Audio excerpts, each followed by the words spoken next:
with pie in the patty pan for Joan to read to baby.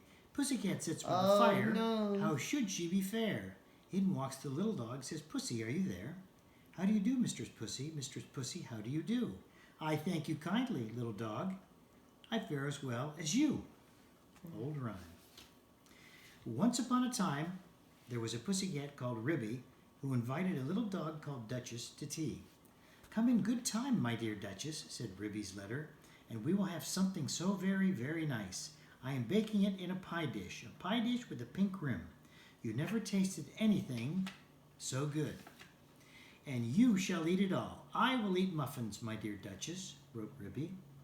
Duchess read the letter and wrote an answer. I will come with much pleasure at 4:15, but it is very strange. I was just going to invite you to come here to supper, my dear Ribby, to eat something most delicious. I will come very punctually, my dear Ribby, wrote Duchess, and then at the end she added, I hope it isn't mouse. And then she thought that did not look quite polite, so she scratched out isn't mouse and changed it to I hope it will be fine, and she gave her letter to the postman. But she thought a great deal about Ribby's pie, and she read Ribby's letter over and over again. I'm dreadfully afraid it will be mouse, said Duchess to herself. I really couldn't eat mouse pie, and I shall have to eat it because it is a party, and my pie was going to be veal and ham.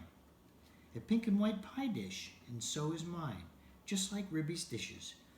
They were both bought at Tabitha Twitchit's. Duchess went into her larder and took the pie off a shelf and looked at it.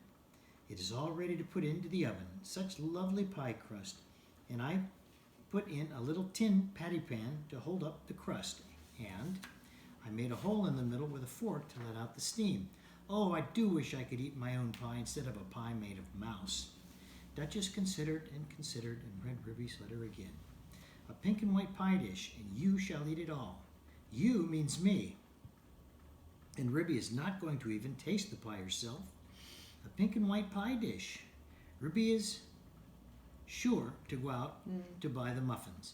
Oh, what a good idea. Why shouldn't I rush along and put my pie into Ribby's oven when Ribby isn't there? Duchess was quite delighted with her own cleverness. Ribby, in the meantime, had received Duchess's answer, and as soon as she was sure that the little dog could come, she popped her pie into the oven. There were 2 ovens, one above the other. Some other knobs and handles were only ornamental and not intended to open. Ribby put the pie into the lower oven. The door was very stiff. The top oven bakes too quickly, said Ribby to herself. It is a pie of the most delicate and tender mouse minced up with bacon, and I have taken out all the bones, because Duchess did nearly choke herself with a fish bone last time I gave a party. She eats a little fast, rather big mouthfuls, but a most genteel and elegant little dog, infinitely superior company to Cousin Tabitha Twitchit. Ribby put on some coal and swept up the hearth. Then she went out with a can to the well for water to fill up the kettle. Then she began to set the room in order, for it was the sitting room as well as the kitchen. She shook the mats out at the front door and put them straight. The hearth rug was a rabbit skin. She dusted the clock and the ornaments on the mantelpiece, and she polished and rubbed the tables and chairs. Then she spread a very clean white tablecloth and set out her best china tea set, which she took out of a wall cupboard near the fireplace. The teacups were white with a pattern of pink roses, and the dinner plates were white and blue. When Ribby had laid the table, she took a jug and a blue and white dish and went out down the field to the farm to fetch milk and butter. When she came back, she peeped into the bottom oven. The pie looked very comfortable. Ribby put on her shawl and bonnet and went out again with a basket to the village shop to buy a packet of tea, a pound of lump sugar, and a pot of marmalade. And just at the same time, Duchess came out of her house at the other end of the village. Ribby met Duchess halfway down the street, also carrying a basket covered with a cloth. They only bowed to one another.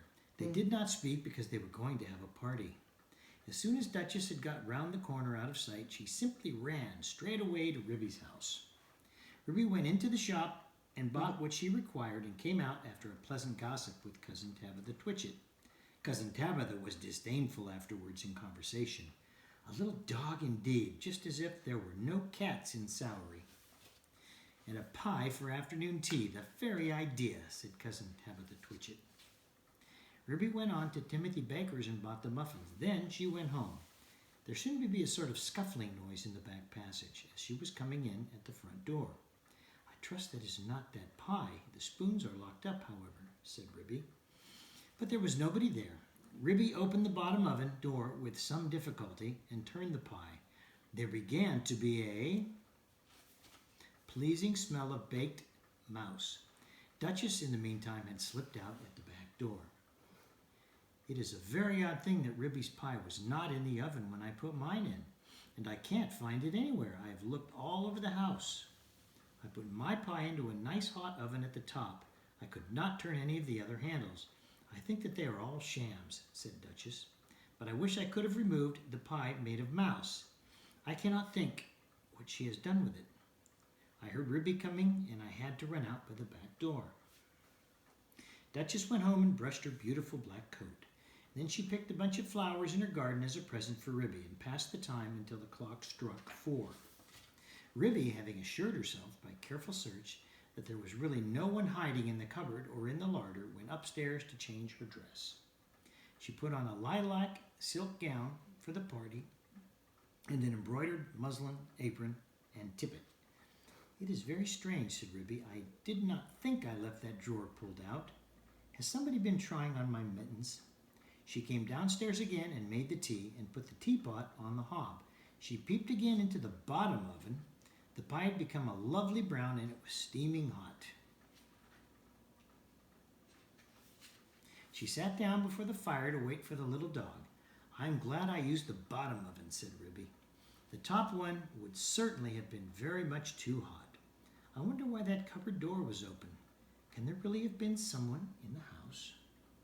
Very punctually at 4 o'clock, Duchess started to go to the party. She ran so fast through the village that she was too early, and she had to wait a little while in the lane that leads down to Ribby's house. I wonder if Ribby has taken my pie out of the oven yet, said Duchess, and whatever can have become of the other pie made of mouse. At 4:15 to the minute, there came a most genteel little tap-tappity. Is Mrs. Ribston at home? Inquired Duchess in the porch. Come in, and how do you do, my dear Duchess? Cried Ribby. I hope I see you well. Quite well, I thank you, and how do you do, my dear Ribby? Said Duchess. I brought you some flowers. What a delicious smell of pie. Oh, what lovely flowers. Yes, it is, mouse and bacon. Do not talk about food, my dear Ribby, said Duchess. What a lovely white tea cloth. Is it done to a turn? Is it still in the oven? I think it wants another 5 minutes, said Ribby. Just a shade longer. I will pour out the tea while we wait. Do you take sugar, my dear Duchess? Oh, yes, please, my dear Ribby, and may I have a lump upon my nose? With pleasure, my dear Duchess. How beautifully you beg. Oh, how sweetly pretty. Duchess sat up with the sugar on her nose and sniffed. How good that pie smells. I do love veal and ham. I mean to say, mouse and bacon.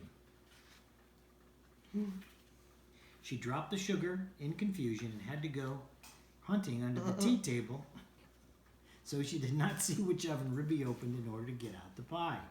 Ribby set the pie upon the table. There was a very savory smell. Duchess came out from under the tablecloth, munching sugar, and sat up on a chair. I will first cut the pie for you. I'm going to have muffin and marmalade, said Ribby. Do you really prefer muffin? Mind the patty pan. I beg your pardon, said Ribby. May I pass you the marmalade, said Duchess hurriedly. The pie proved extremely toothsome and the muffins light and hot. They disappeared rapidly, especially the pie.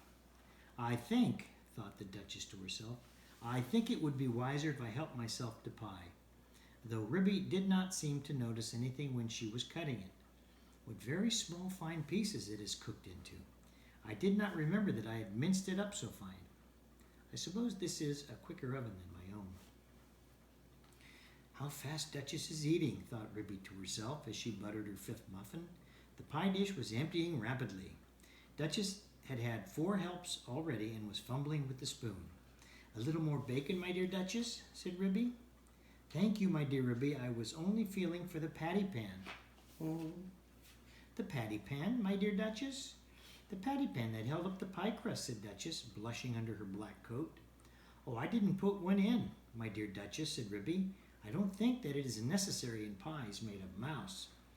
Duchess fumbled with the spoon. I can't find it, she said anxiously. There isn't a patty pan, said Ribby, looking perplexed. Yes, indeed, my dear Ribby. Where can it have gone to, said Duchess.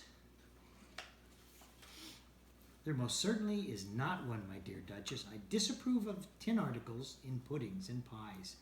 It is most undesirable, especially when people swallow in lumps, she added in a lower voice.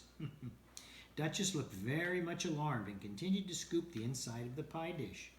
My great-aunt Squintina, grandmother of Cousin Tabitha Twitchit, died of a thimble in a Christmas plum pudding. I never put any article of metal in my puddings or pies. Duchess looked aghast and tilted up the pie dish. I have only 4 patty pans, and they are all in the cupboard. Duchess set up a howl. I shall die, I shall die. I have swallowed a patty pan. Oh, my dear Ribby, I do feel so ill. It is impossible, my dear Duchess. There was not a patty pan. Duchess moaned and whined and rocked herself about. Oh, I feel so dreadful. I have swallowed a patty pan. There was nothing in the pie, said Ribby severely.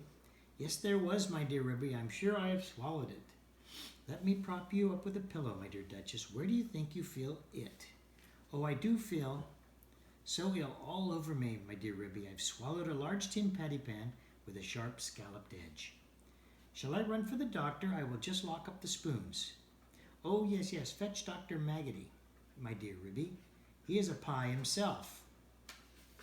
He will certainly understand. Ribby settled Duchess in an armchair before the fire and went out and hurried to the village to look for the doctor. She found him at the smithy. He was occupied in putting rusty nails into a bottle of ink, which he had obtained at the post office. Gammon, ha ha, said he, with his head on one side. Ribby explained that her guest had swallowed a patty pan.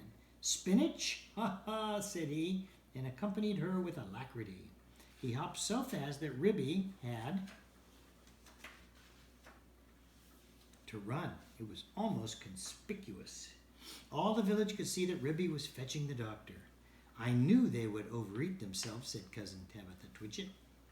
But while Ribby had been hunting for the doctor, a curious thing had happened to Duchess, who had been left by herself sitting before the fire, sighing and groaning and feeling very unhappy. How could I have swallowed it, such a large thing as a patty pan? She got up and went to the table and felt inside the pie dish again with a spoon.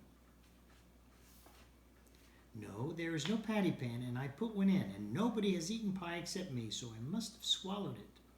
She sat down again and stared mournfully at the grate. The fire crackled and danced, and something sizzled. Duchess started. She opened the door of the top oven. Out came a rich, steamy flavor of veal and ham, and there stood a fine brown pie. And through a hole in the top of the pie crust there was a glimpse of a little tin patty pan. Duchess drew a long breath. Then I must have been eating mouse. No wonder I feel ill. But perhaps I should feel worse if I had really swallowed a patty pan. Duchess reflected. What a very awkward thing to have to explain to Ribby. I think I will put my pie in the backyard and say nothing about it. When I go home, I will run around and take it away. She put it outside the back door and sat down again by the fire and shut her eyes. When Ribby arrived with the doctor, she seemed fast asleep.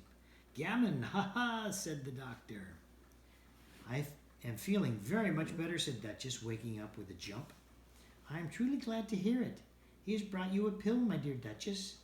I think I should feel quite well if he only felt my pulse, said Duchess, backing away from the magpie, who sidled up with something in his beak. It is only a bread pill. You had much better take it. Drink a little milk, my dear Duchess. Gammon, gammon, said the doctor, while Duchess coughed and choked. Don't say that again, said Ribby, losing her temper. Here, take this bread and jam and get out into the yard. Gammon and spinach, ha ha ha, shouted Dr. Maggotty triumphantly outside the back door. I am feeling very much better, my dear Ribby, said Duchess. Do you not think that I had better go home before it gets dark? Perhaps it might be wise, my dear Duchess. I will lend you a nice warm shawl, and you shall take my arm. I would not trouble you for worlds. I feel wonderfully better. One pill of Dr. Maggotty. Indeed, it is most admirable if it has cured you of a patty pan. I will call directly after breakfast to ask how you have slept. Ribby and Duchess said goodbye affectionately, and Duchess started home. Halfway up the lane, she stopped and looked back. Ribby had gone in and shut her door. Duchess slipped through the fence and ran round to the back of Ribby's house and peeped into the yard. Upon the roof of the pigsty sat Dr. Maggotty and 3 jackdaws. The jackdaws were eating pie crust, and the magpie was drinking gravy out of a patty pan. Gammon! Ha ha! He shouted when he saw Duchess's little black nose peeping round the corner. Duchess ran home feeling uncommonly silly. When Ribby came out for a pail full of water to wash up the tea things, she found a pink and white pie dish lying smashed in the middle of the yard. The patty pan was under the pump where Dr. Maggotty had considerately left it.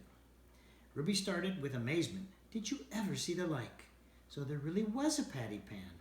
But my patty pans are all in the kitchen cupboard. Well, I never did. Cupboard. Well, I never did.